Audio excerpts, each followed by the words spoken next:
What's going on, everybody? Engineer Pat 5290 coming to you with another building project. I haven't done one of these in a while.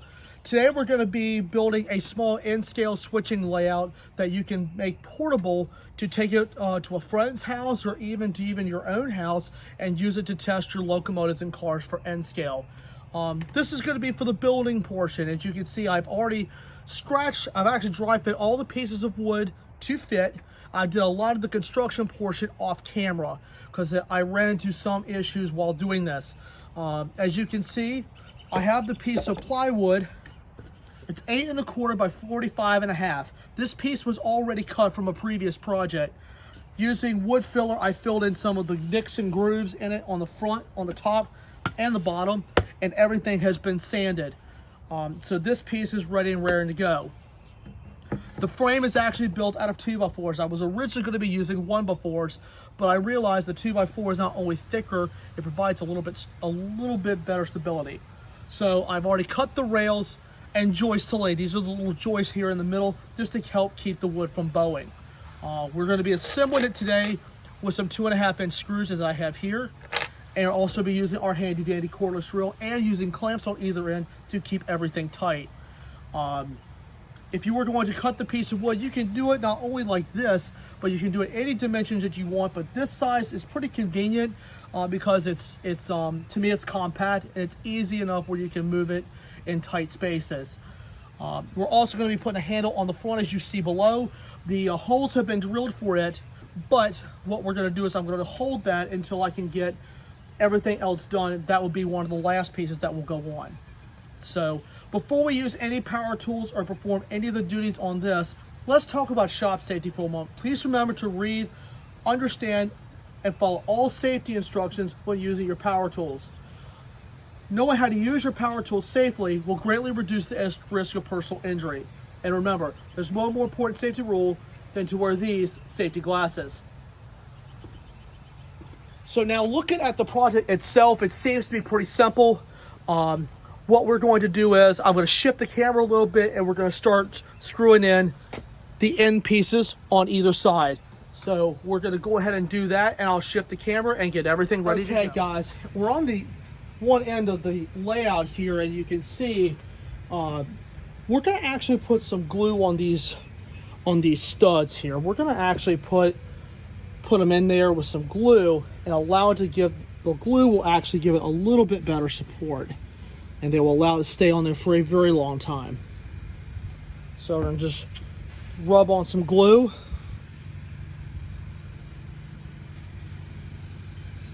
And the good thing with wood glue, it is water-based, so it comes off your hands relatively easy. If there's any hard places in the glue, just wipe it right out. And then we take our wood and a clamp.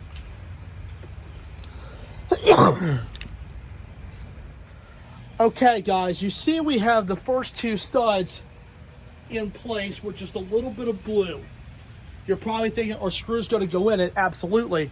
Now what we're going to do is we're going to still take some glue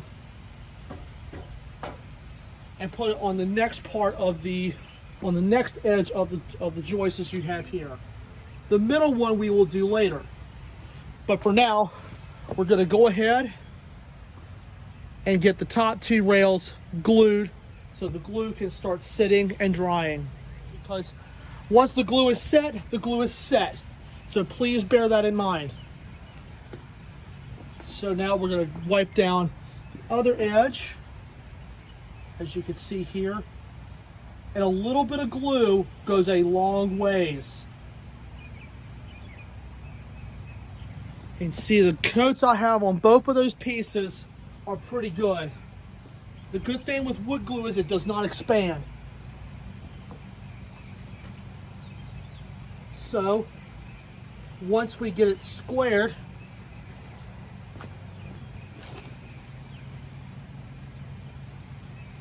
we'll be in fine shape. Okay, they're up there. Now I will take a clamp on each end and secure them tightly, and leaving room enough where we can put our screws in here shortly. And these are the long clamps. I believe these are 36-inch clamps, I think. I can't remember. But these little clamps do a good job, especially on some of your bigger products like this. This is where clamps really do come in handy.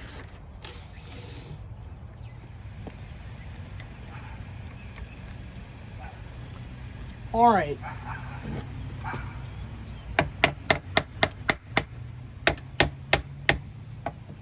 If you have any excess, just wipe it around. And plus, you can also put a little bit in the joint. And plus, glue is good for it anyway. So now we have both of these joints ready to go. So these joists are ready to go. I will put on some final touches with these, and then we will go from there. Okay, guys, we've come to the center of the frame here. As you can see, the 2 holes for the handle have been drilled out. This mark is the center of the board, which is 22 3/4. So we will line up the center stud with this mark and line it up. And I try to get the edge of that wood line up pretty darn close with that stud. And see, this is just dry fitted. See, there's no screws in here yet.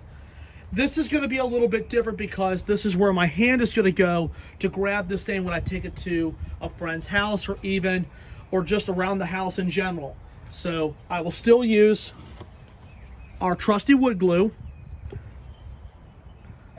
Go ahead and give her a good amount of the stuff. As Norm Abra would say, now it's time for some assembly. So now we wipe on a good amount of glue, and we're going to do it on both ends.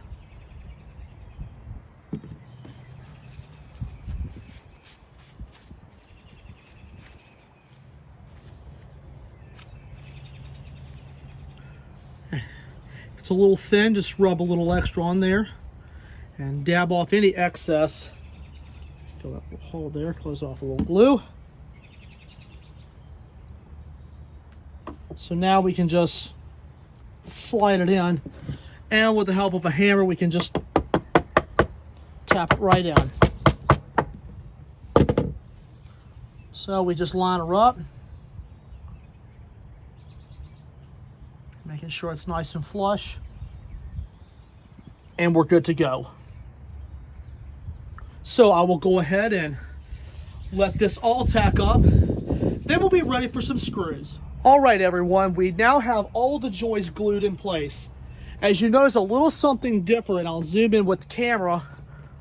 As you can see around the inside joints on that joist, you can see, make sure this is still flush, that there is some extra glue that's around that edge. What this does is it will allow the 2x4 to have a little bit of extra comfort there. It's like using caulk when you're caulking your tub, your shower, your windows, or even doors and toilets. And you see, I just put a little bit in there, and I just simply wipe off the excess. And I will do it to the other side eventually when I turn it over. Now it is time for some screws. It's a nice truck horn anyway. We're going to start here with one of the, well, actually with the middle one, since we have it. As you can see, I'm going to need a screw about right here and right here. You don't want to go through a knot because that will actually cause splitting. So I have it all with a hammer.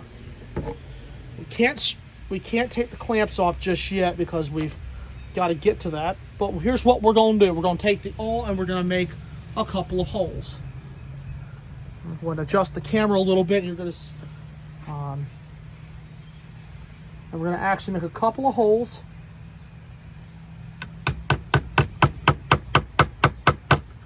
You really don't want a really deep hole, but you want one enough for the screw to go in. And now we do the second hole the same way.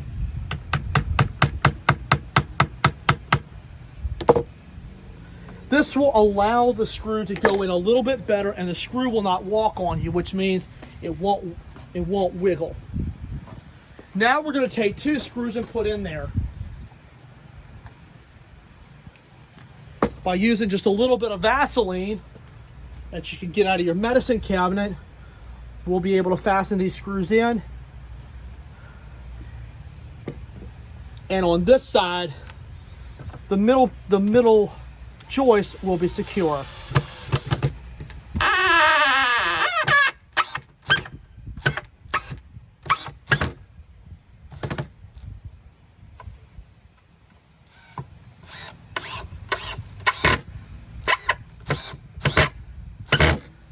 Beautiful. So any excess, wipe it right off. And you can see there the screws are already in. Make sure there's no splitting, which we are good. So now we're moving in the right direction. So that's the way to do the middle. Off camera, I will do the ends and then we will flip it over. Okay guys, we have actually flipped it onto the other side now. And as you can see on the other side, all the inside joints right there now have some tight bond there. So that's going to give that wood some extra support. The end had a little bit of a split on it off camera. I was able to take some tight bond and fill in a small crack, as well as fixing the split. Wood filler is good for that, but if you've got tight bond, it will do the exact same thing. So, especially when you're in an emergency situation. But now we've got it on the other side, and I will be actually going by and taking the awl and doing all the holes and also putting in the screws. And then once this is all done, then we can get to the top. Real quick guys, you can get Vaseline from the drugstore or even your local grocery store. You're wondering how much to put on a screw. It's actually not that much. So here's what you do. Just take just a little bit, just put it right on the tip. And then you'll be able to put it in the hole that you have pre-drilled or actually punched in. As you can see, I've got the screws lined up, the first 4 on this side, because it's 6 screws on each side that hold everything together, plus the glue. So it's always important to do a small section where you won't have to go back and keep using it, alternate between the tools. Like I've done 4 of the 6 holes on this side with the hammer and awl within just a few minutes. Now the only thing I have to do on this section is put the screws in. So that's a real quick tip when you're building not only this but with anything. So I will do the rest of the assembly off camera, and then from there we'll be able to put the top on. All right everyone, as you can see, the frame has been completely assembled. Just the glue will be dry by tomorrow, and as you can see, here's the inside of what the frame is going to look like. A joist here, here, and here. And what we're going to be doing tomorrow is we're going to be taking the top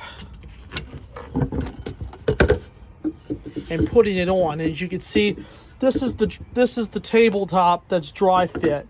Obviously it's not on there securely, but it is warped a little bit. As you can see, it's not completely balanced, but the nails are going to fix that.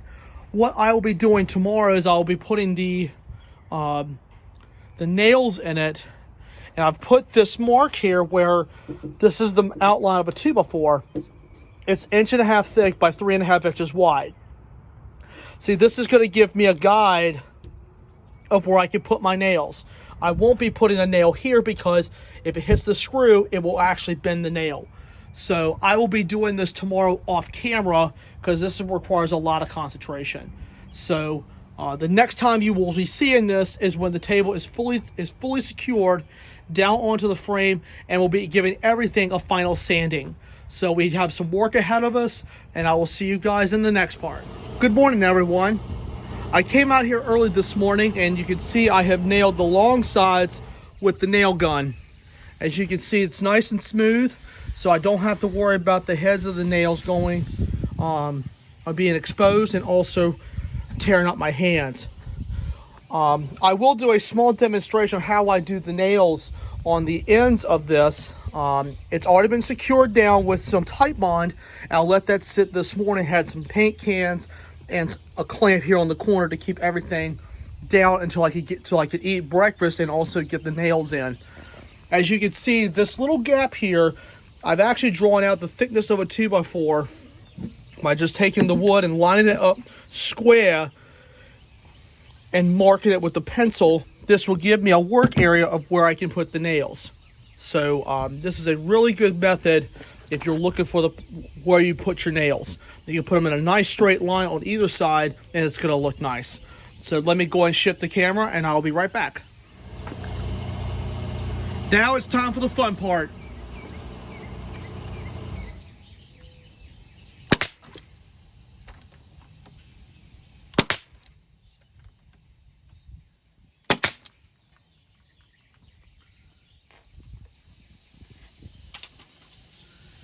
Now I'll flip to the other side and do the same thing.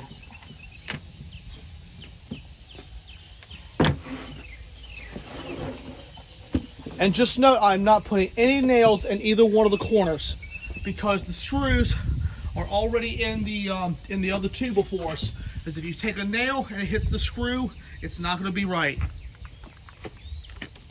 So for the last side.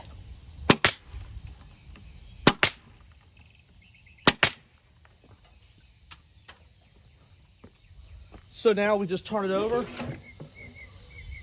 No exposed nails. Perfect. So now we just take it, give it a good final sanding, and then this thing's ready for some stain. All right, everyone, as you can see, the finished product is here, at least for the construction portion. Now we're going to take our sander with a little bit of 220 grit sandpaper and sand the entire top. I will go back over it with 400 grit here in just a little bit. I'm going to do the top first, and then I'll go on the side, and I'll be able to sand the 2x4s and get them nice and smooth.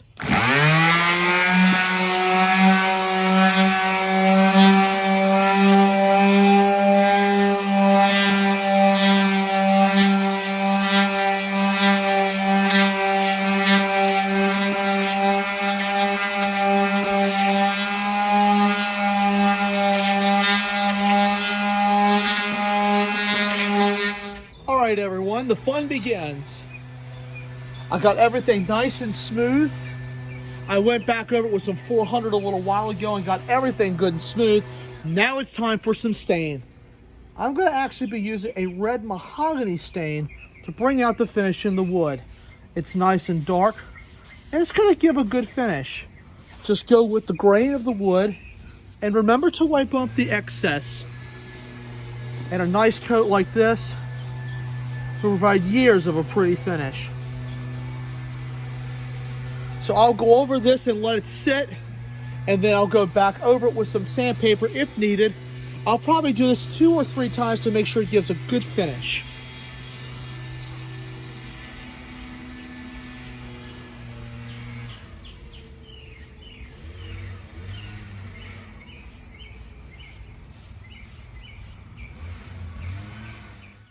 Hey everyone, it's been a while since y'all have seen the test track platform. As you can see, it has 3 coats of stain and 2 coats of clear coat. And you can see it turned out to be a very, very nice finish. I decided to make this dual to have N scale and HO on the same platform. The N scale track is ready to go. I'm just waiting on a terminal re-railer for HO, where I can use the same transformer and just move the wire over to whatever gauge I'm going to use to be testing. So I've already put the handle on, so that's ready to go. The only thing I will do with the track is just secure it down with just a little bit of tight bond, and we'll be set to go. So I'll secure the N scale down because that is ready to go. And the HO, once the terminal re-railer gets here, I'll be able to glue that down, and then I'll be able to secure the transformer down. So I will be doing this off camera so I can go ahead and let the glue sit, and I will be back soon. Well, guys, here it is, the finished product. As you can see, we have the HO track is glued and final assembled, and we have the N scale track ready to go. As you can see, I have got both lanes, one for the HO and one for the N scale, as you can see here. It looks really good from this angle, and from the operator standpoint, this looks really cool, and you can tell the difference between HO and N scale. I have done the initial test with the track, It's perfect. All the track has been glued with tight bonds, which is a good thing. As you can see, I have some almost like half pieces here and here, as well as a terminal re-railer. So I was actually able to glue all the track together as one piece and put it right down there. So it turned out really great. And this is something that I would definitely recommend you do, because this is something that maybe might be a lifesaver one day, and you'll be able to actually have some fun with this and test your friends' trains, and also even test your friends' rolling stock and check for balance. So you never know when something like this comes into play. So I hope you guys enjoyed this journey on this project. I did some of it off camera, just so I can allow the time for the glue to dry and everything. So this is attached with Velcro dots, so I can be able to pull it off whenever I need to transport it. So, well, there you have it, guys. This project has actually come to an end, and I'm very happy to say it was a success. So if you have questions about it, please leave a comment in the description box. I'm glad to answer them. But this is something that I've really wanted to do over the past couple of months. And I also would like to thank Trains with Shane, who gave me the inspiration to get this done. So this is something that his channel has really inspired me to build one of these. So thank you all for your continuous support. And just remember, guys, smash the like button, drop a comment down below, and hit that subscribe button. And we're going to be using this thing soon. All right, guys, take care, and may God bless. Thanks for watching. Boom,